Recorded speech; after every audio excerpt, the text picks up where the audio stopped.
बोधजंग सूत्र बिरामी अवस्थामा निरोगी सुस्वास्थ्य कामना गर्दै पाठ गरिने बोधजंग सूत्र। संसारे संसरन्तानां साभ्यदुःख विनाशने सत्यधम्मे च बोधजंगे मारसेनापमर्दने भुजित्वा ये चिमे सत्ताति भवामुत्तकुत्तमा अजातिमजराव्याधिं अमतं निभयं गता एवमादिगुणोपेतं अनेकगुणसङ्गहं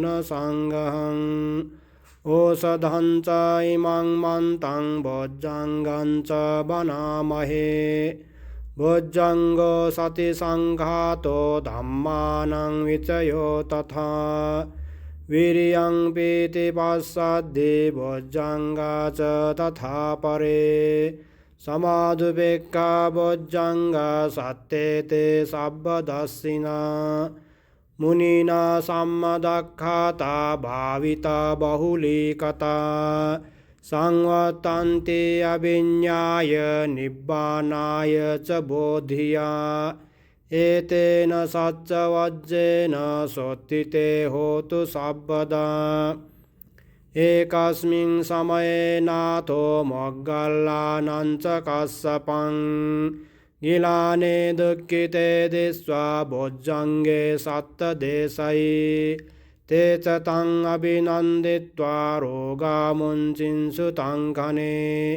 एतेन सच्चवज्रेन सोत्थिते होतु सर्वदा एकदा धम्मराजापि गेलन्येन विपीडितो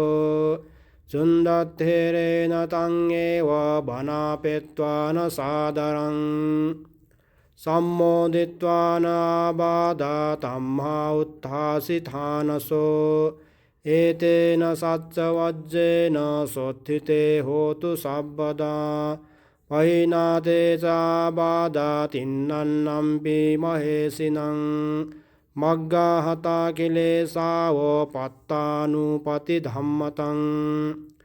एतेन सच्चवज्रेन सोत्थिते होतु सर्वदा एतेन सच्चवज्रेन सर्वरोगो विनश्यतु एतेन सच्चवज्रेन होतु ते जयमङ्गलं ते साधु साधु साधु।